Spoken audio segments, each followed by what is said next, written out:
Welcome to Inside Missions, a production of Maranatha Volunteers International, offering an in-depth look at the people, the cultures, and the countries where Maranatha is working. Today on Inside Missions, we have Anu Kedas. She is our country director in Kenya. Anu, welcome to Inside Missions. Thank you. So Anu, for people who don't know you, tell us a little bit about yourself, where you're from. Have you been Seventh-day Adventist your whole life? How'd you become Adventist? And how you got connected to Maranatha? I grew up in a place called Bangladesh, and my father was a union president there. And at that time, somebody brought me when I was 14-year-old baby to his office and said, we don't have a parent for this baby. And that's how my father decided to adopt me. And I grew up in an Adventist home because my father was a pastor. And so I grew up knowing God, and I grew up seeing my father on his knees. So that's where I get my strength from, I guess. Yeah. And from that moment, I had decided that if my father can help me, and allow me to become someone in life and be closer to God, know God, I want to be in some place that I can also minister to the others. So when I was studying at Spicer, and there was a point that Maranatha had come to Spicer to recruit some volunteers who would come and translate, because there was a project that was going on. That was India 2000, yes. Is that right? Okay. So they came to recruit some of the students who can speak the dialect and translate to the volunteers. And since I could speak Bengali, I wanted to go and help. But at that time, I was doing my shorthand. I was in office administration. And so when I asked my teacher for, a few days off, she said, Anu, you can't miss a day, because we learn each day we learn a new lesson. So at that time I was dating Ron, and so since I couldn't go, I put his name on the list. So that's how he got to go and enjoy the mission trip. And did he know about this? Did he know you were putting his name down? No, I haven't told him. But after I put his name, when he was called, he was like, did you even mention my name there? I said, I can't go, so kindly please go for me because I want to be part of this mission. Now, how long had you been dating? Is this like you've only been dating a few weeks and you signed him up for this trip? Okay. I think we have dated for a year. So then he got connected to Maranatha, right. And he must have done a good job, and he ended up getting hired. Yes. After that? Okay. Yes. And you all eventually got married. And what was the moment that Maranatha called you to serve elsewhere? We started working for Maranatha. I think Ron joined earlier, and then I joined for a while. But since we were not married, I wanted to go and spend time with my family in Thailand. So I went and spent few months with them. And after we got married, I joined officially in 2001. And where did you serve? We served in India. Did you have your boys yet? No, we didn't have any kids. Okay. I think we didn't have kids for a long time because Maranatha is a mission that keeps you on your toes. And we enjoyed what we did in Maranatha, India. And so at one point, having pressure from the family members, we decided, okay, we were going to take a break from Maranatha and went to Thailand and worked in an international school, Ron and I. And that's where we had our first son. So when you got the call from Maranatha to go to Africa, was that the first place Mozambique. After the kids were born? Or were they born? The first Aryan was born in Thailand. Okay. And when he was almost 2, we got a call from Maranatha that there is a call to work in a mission field in Mozambique. And we decided we'll go. Because Maranatha has always been our first love. Yeah. What was it like as a mother, knowing that you had this 2-year-old and you're moving to Africa? What was going through your mind? I think at first I was a little scared because we have never been to Africa, and back of our mind, Africa was a jungle or things like that. So, But we prayed about it, and I prayed, God, if it is your will that you want us to rejoin Maranatha again and work in Africa, then show us the way. And at that point of time, we loved pizza and KFC because we were in Thailand. And there was a KFC outlet right close to our house. So we said, let's go. In Mozambique? In Mozambique, I see. yeah. So that was the sign. Okay.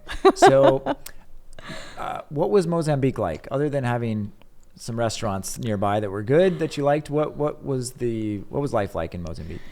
Mozambique was tough because I think they had just come out of the war, the civil war that was going on.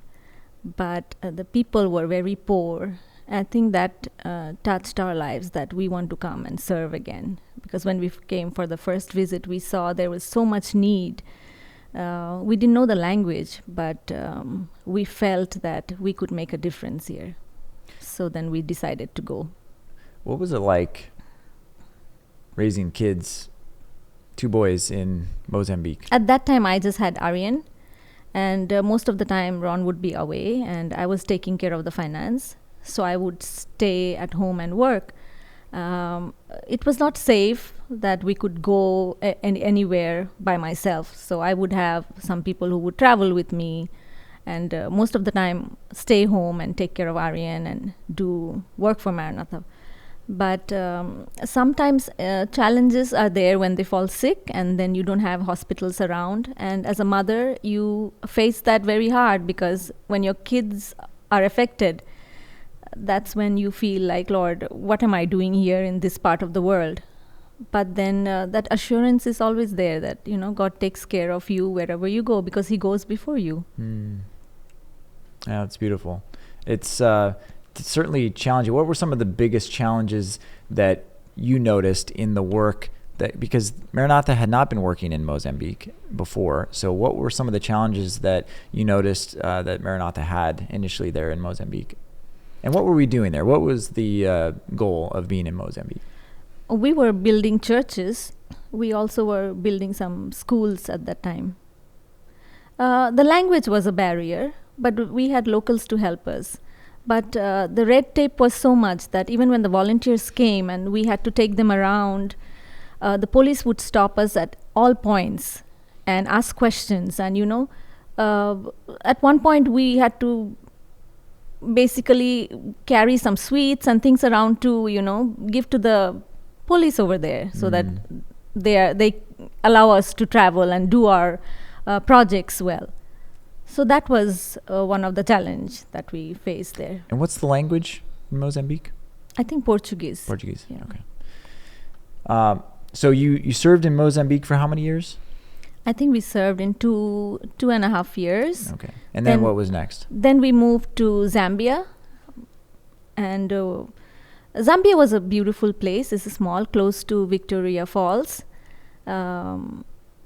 It was nice. I loved Zambia because we had some Indian communities around, and they were not Adventists. And it gave us the opportunity to minister to them.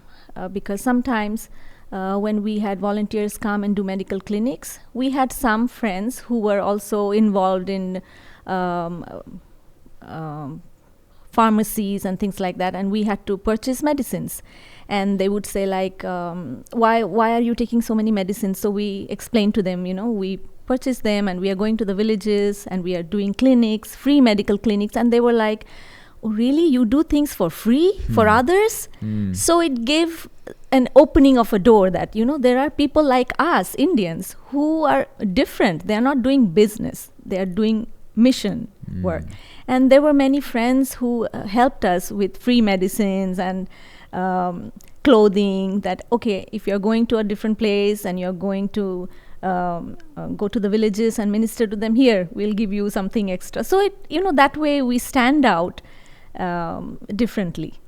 In your experience in many different countries with Maranatha, how has Maranatha helped the image of the Seventh-day Adventist Church in all these places where you've worked? I think it's the service that we do.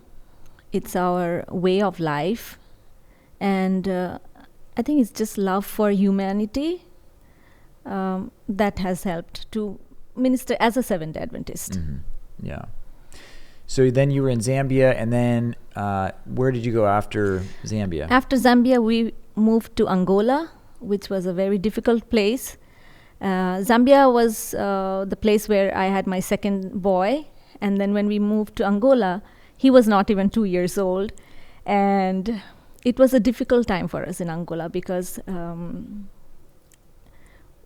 as soon as we moved there, I think in a few weeks' time, all three of them had malaria. Oh. And it was difficult because that place is very expensive. And at that time, Maranatha was not able to send us money in country. We had to use what we had in country. There was no way that anyone could send money in country.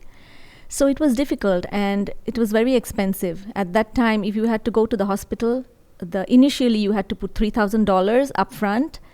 And we didn't have that kind of money. And the first experience we had was three of them falling sick with malaria. And it was difficult because I had to keep alarm for all three of them in separate timings and give them medicines. But God has pulled us through that. What you talk about sickness. What are some of the most challenging aspects of being a missionary living abroad in Africa, that as you look back over your years of service through Maranatha, you look back and say that this was really challenging?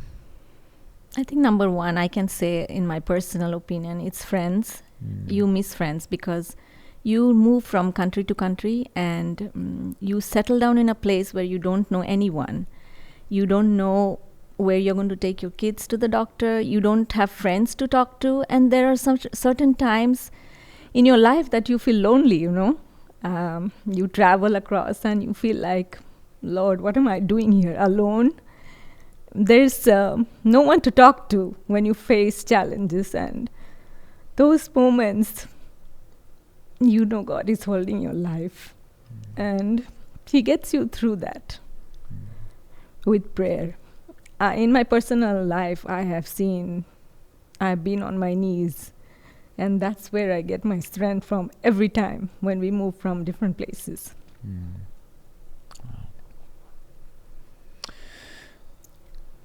Well, I was moved there. I had another question for you, and now I can't remember what I was going to ask. I think it had to do with being a missionary, being lonely.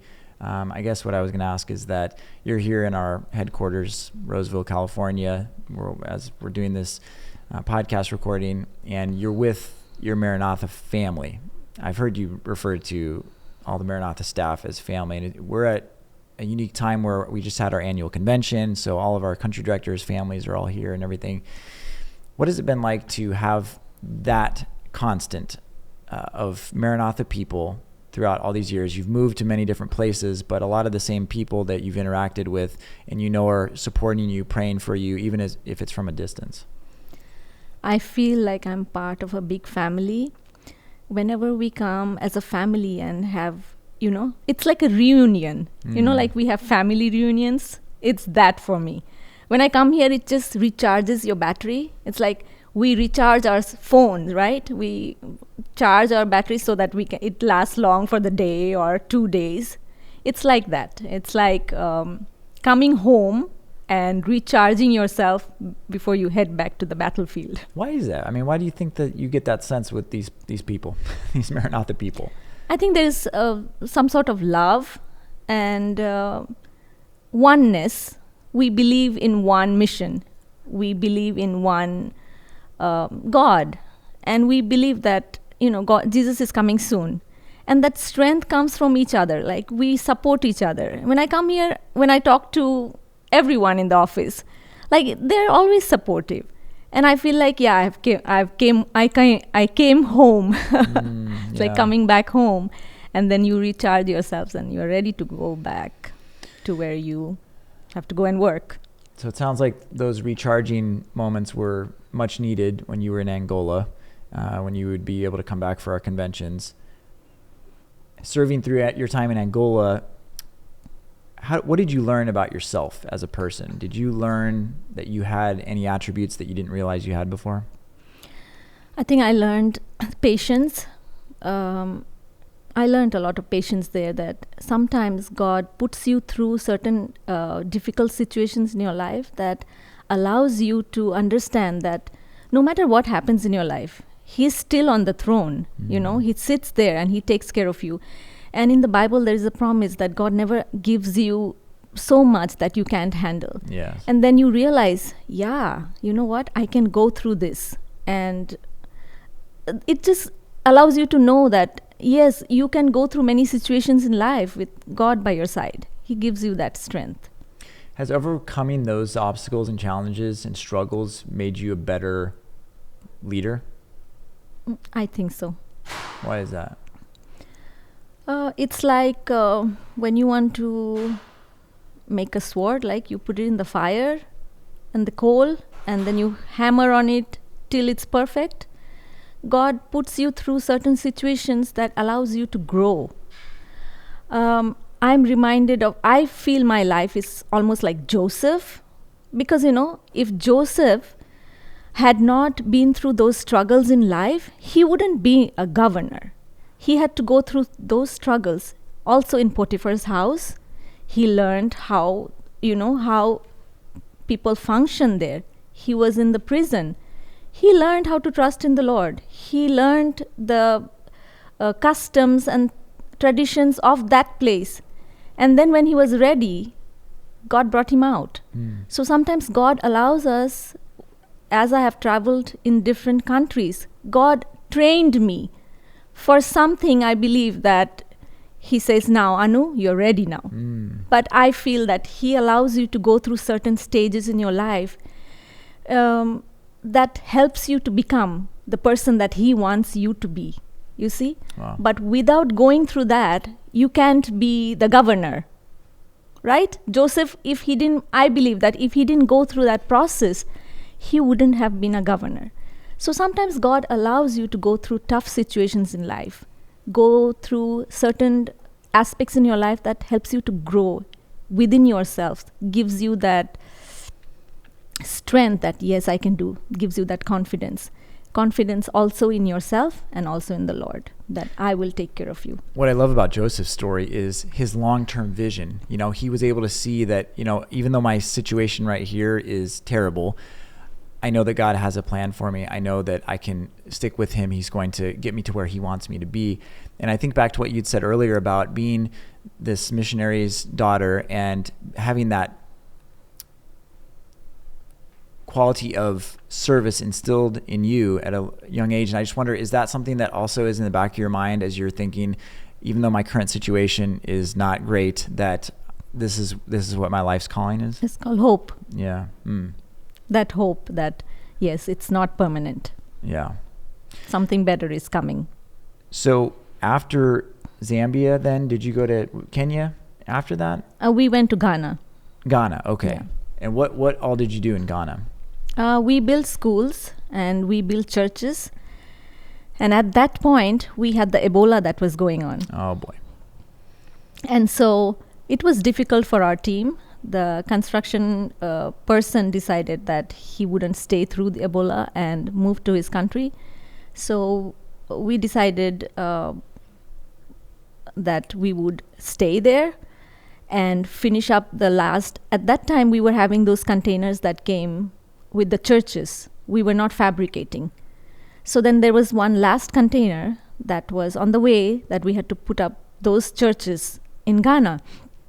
And when Ebola struck, the office told us, you guys, you're free to move out from that place. Yeah. I told Ron, if we move out, we don't know whom we will come in contact with, Mm-hmm. Because at that time, that was transmitted through sweat. And I said, during our travel, we may, get affected by it. Let's just stay here and let's just finish what we came here to do. If we have to die for the Lord, it's fine that we have died for the Lord, not running away from Him. Like, I would feel blessed that I was working for the Lord and something happened to me. Then it's like sitting on a plane and going away from that situation that we were facing, and something would have happened, I don't think I would have been a happy person. So we decided to stay and finish up the work. And God protected us. And my boys were small at that time, and God saved us. Was that a similar sort of situation that we all went through in 2020? I mean, were things really like shutting down and people were just staying locked in? COVID, or yeah. Was that similar? But in Ghana, was that when the Ebola struck? Was it kind of yes, almost similar feel? Mm-hmm. Yeah. Wow. Is that something that was there any moment where you're like, maybe we should get out before things close down and then we can't get out? It was never on my mind that we should run away. I said, let's stay and finish up what we do. Because I always believed, if God has put us here, He's going to carry you through. That's true. That's, that's a comfort that I feel, that when God takes you somewhere, He promised He's going to carry you. And I believe that instead of running away, I just stay here and let God do what He has to do. It's beautiful. So then after Ghana and Ebola, you then go to Kenya? Kenya. Okay. So in Kenya, we've been in Kenya since 2016. You may have moved there in 2015. Yeah, as we were getting ready. And talk about the scale, and your husband, Ron, was the country director there. And since then, you've taken over as country director, and you've been finance director also. So you got double duty. Talk about the scale of the work that we're doing in Kenya. What all are we doing there? When we first arrived in Kenya, we went looking for the steel that we could, start a workshop there to fabricate for the churches. It took us a while to find the right people to allow to give us the steel and work. It was tough in the beginning because we were just starting. To go and start in a new place is not easy. It takes a lot of effort to find the right team. And we kept praying that God will allow us to have people that are passionate like us and who would be in service for the Lord. And I believe that God handpicked each one of our team that is working in Kenya. And I can say Kenya is like icing on the icing on the cake. Yeah. Out of all the places that we have been. And God has been blessing Kenya because there's so much need. When you go to remote areas, you see people, they don't have water. They don't have a place of worship. They're worshiping under the tree. Some of them don't even have a tree to worship. And when you see that, it gives you a sense that, God is calling us to do service in places where there's a need and people are hungry for God's word. And when you have a congregation that is waiting for so long and they have a church, it's like, they have, some of them are praying for so long, you are giving them a church. What more can they ask for? They're like blessed. For so many people I hear their stories that it's an answer to prayer. I mean, literally, it is an answered when prayer. Maranatha comes and helps put up a church, whether it's a larger structure or a one-day church, which is a metal frame and a roof, either way, it's an answer to prayer. It's a shelter. They can build up the walls themselves with local materials later, and it's just a huge blessing to them. That gives them a sense of ownership. That's my church. Yeah. If you just give them a product, I don't know how they might enjoy it and they would love it.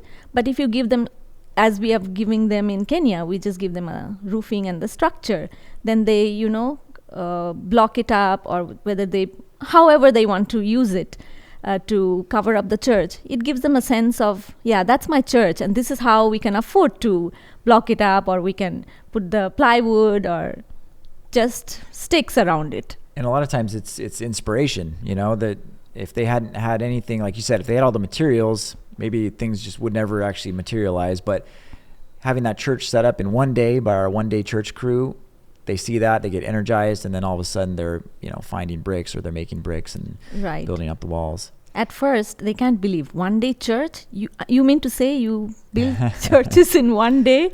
But when they see that, they are impressed. And you mentioned that we have a workshop in Kenya that fabricates all the steel components of these one-day churches and other things. And I just wanted to point out that in some countries where Maranatha works, we have to bring everything in. We have to ship it in on shipping containers. But in Kenya, we have a large crew that is dedicated to just, they build all sorts of things too. Right. I mean, they do the doors, they do the windows, schools, the bunk beds, everything. Yeah, bunk beds. They even, have made really pretty like decorative features that to put on the doors. I mean, they're really talented with what they do. Talk about your in-country crew there. How many people do we have working in Kenya? Including me, we are 67 of us. 67? Right. Wow. So how is everyone divided up as far as responsibilities? And talk about just their dedication and perseverance, because some of these people are, maybe if they're on the one-day church crew, they're out there for weeks, maybe months, I don't know, at a time, away from their families. I mean, they're really dedicated people that sign up for this.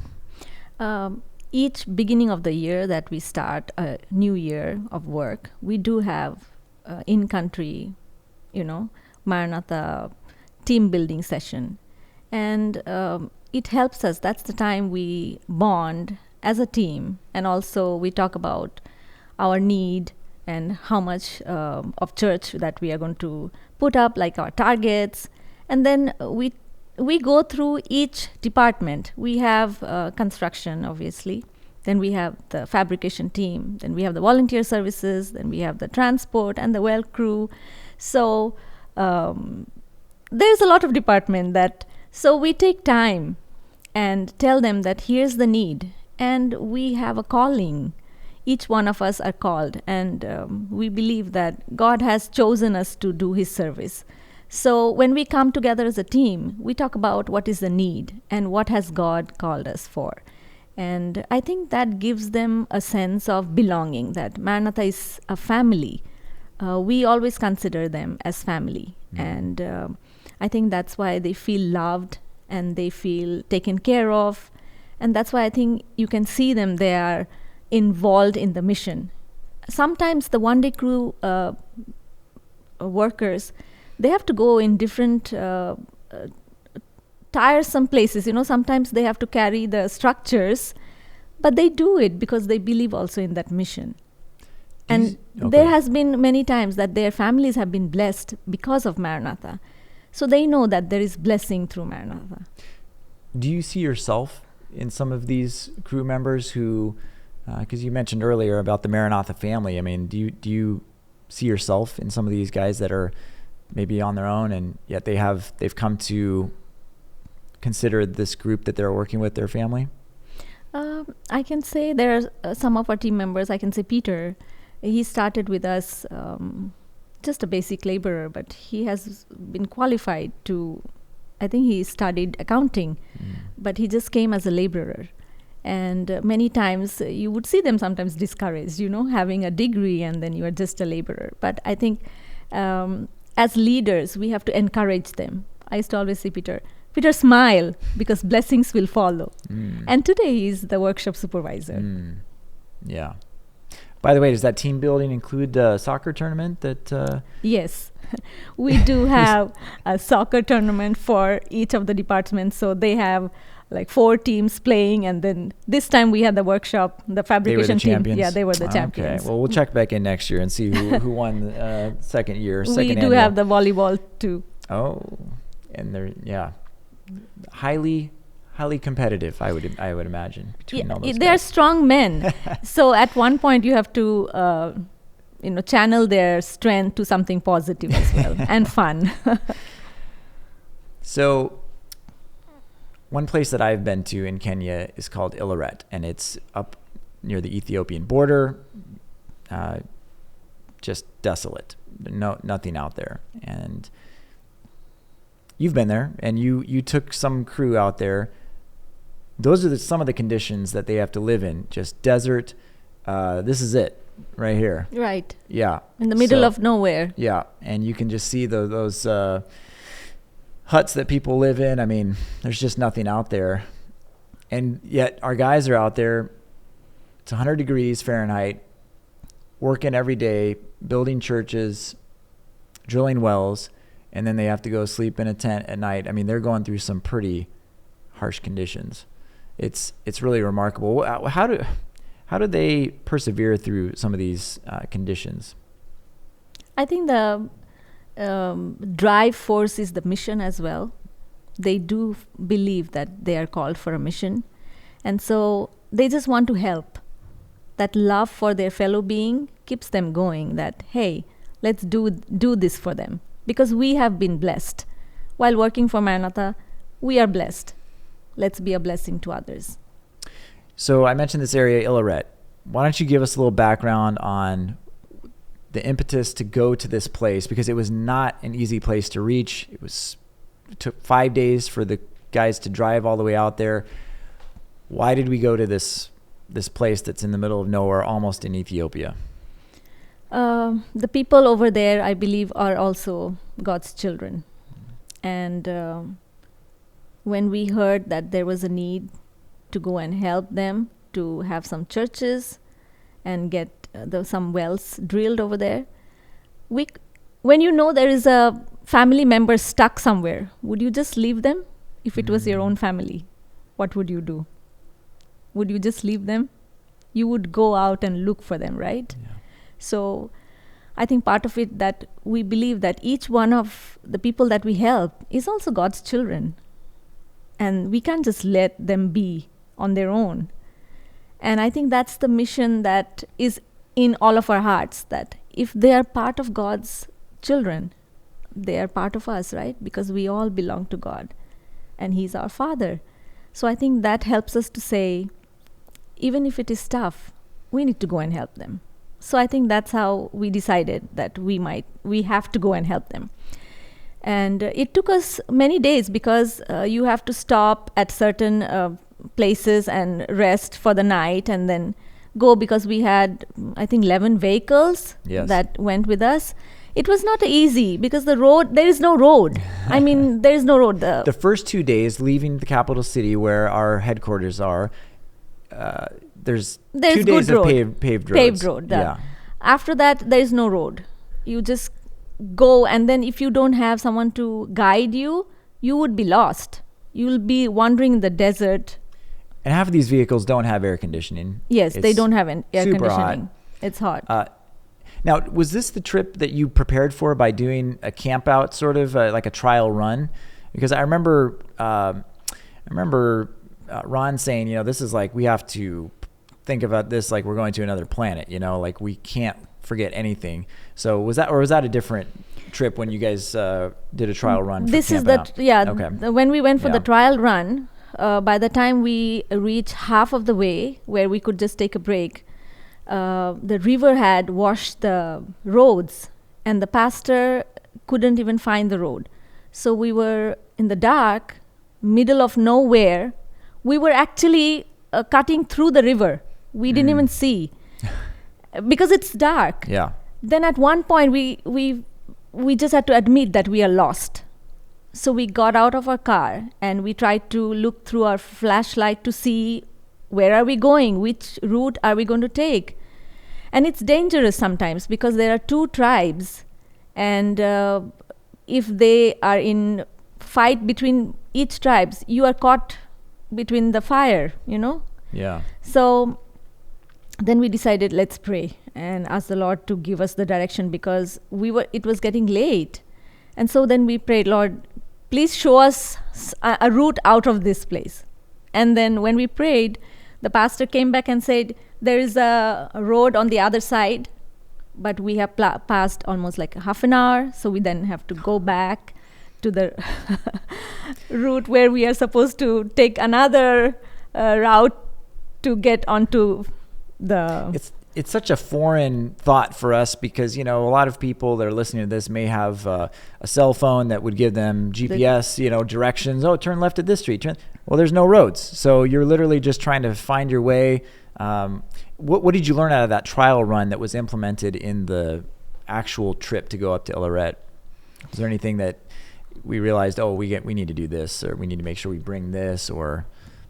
We realized that we have to carry everything. Mm-hmm. I mean, basically everything from water to food to a person who knows the road well. And actually, we carried everything. In fact, we also carried extra clothes for the people at Ileret. We also took some food because they don't have food to eat.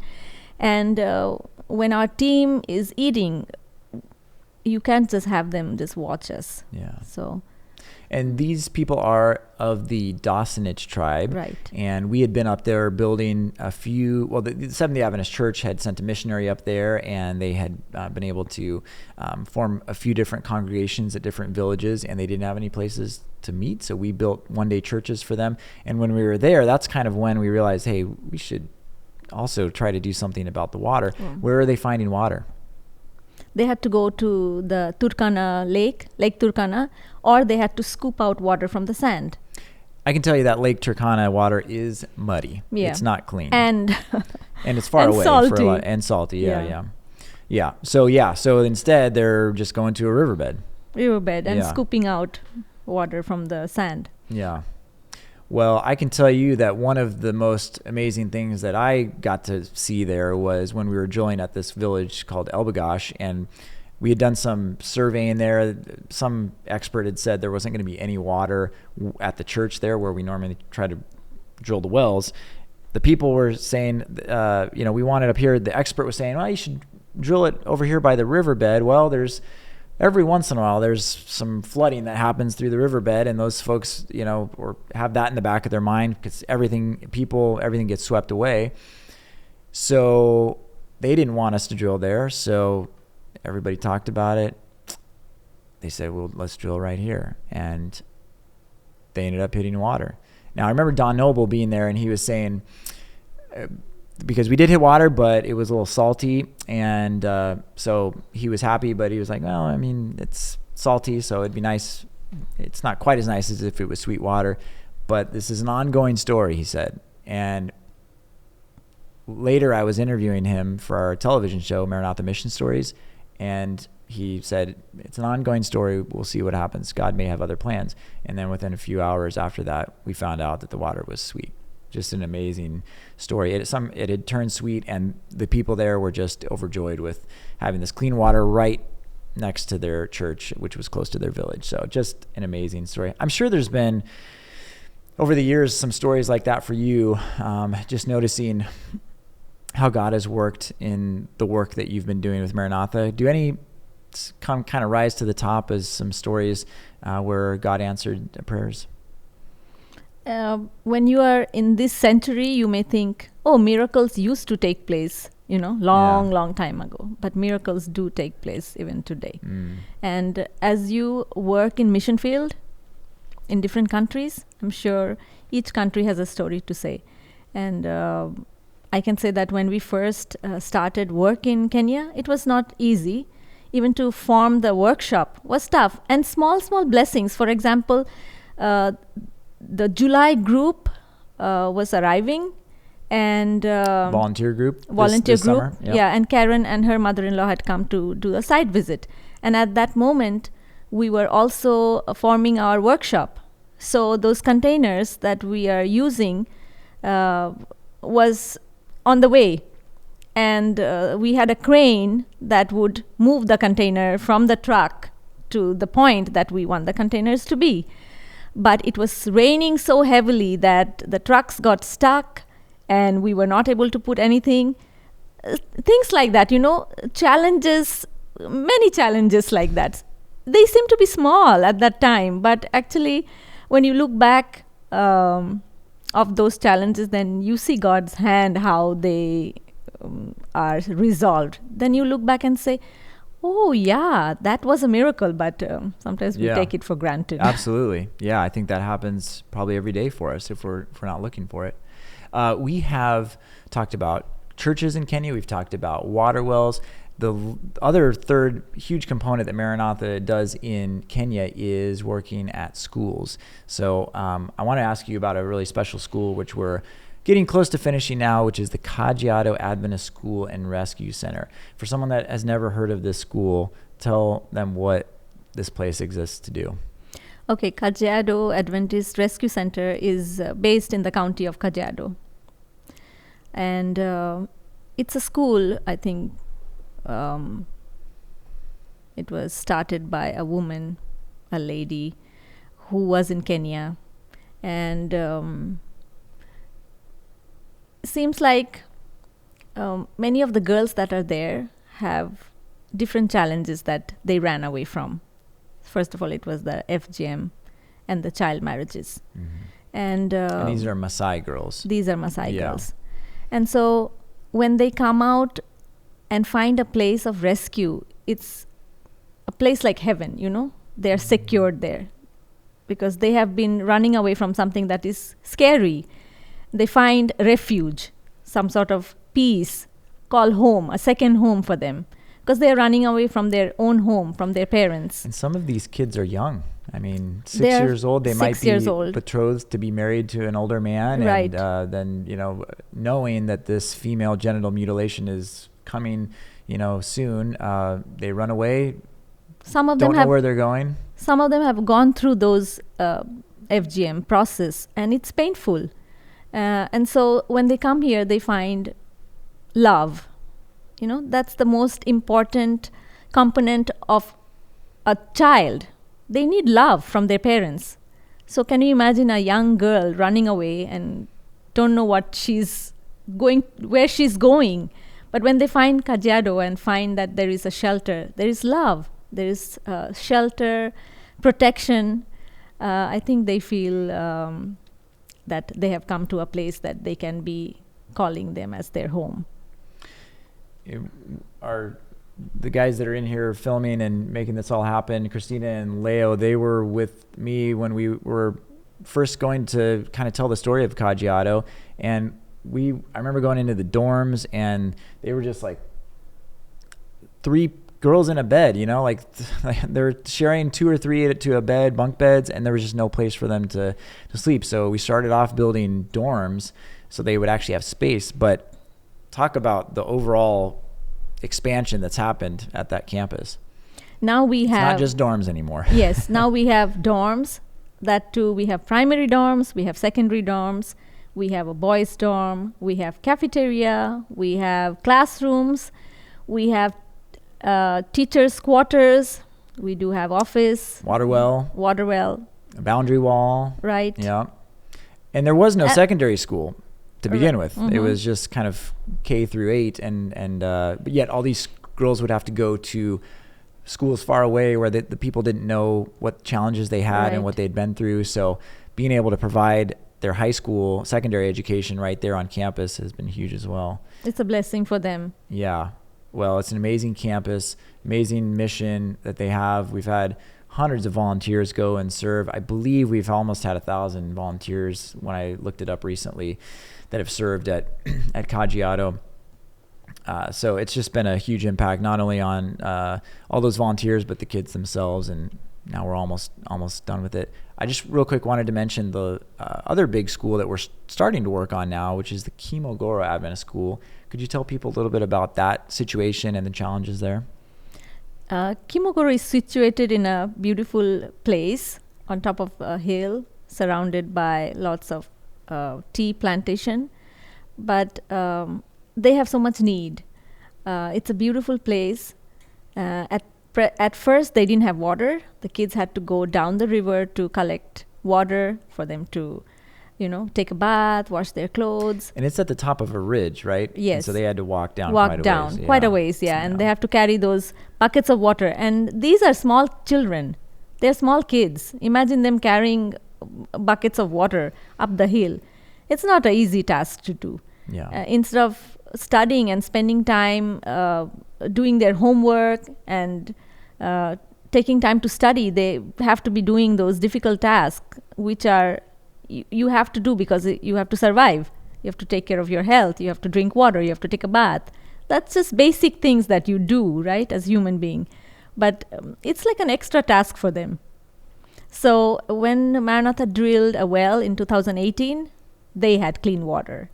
So that was a first step for them, I guess, that God opened a blessing for them to have clean water, so they are able to drink water, they're able to take a bath and do their, daily chores in a normal way, in a normal situation. And so they're able to spend time to study, do things that are more constructive. And now we started adding boys' dorm, I think was the first one. And the first volunteers to this campus are arriving shortly. We're recording this in September 2023, so they're almost our crew has already gone to the airport to pick them up. Okay, so you'll be joining them shortly. Yes. Okay. Well, it's exciting to have another campus that Maranatha is working on in Kenya.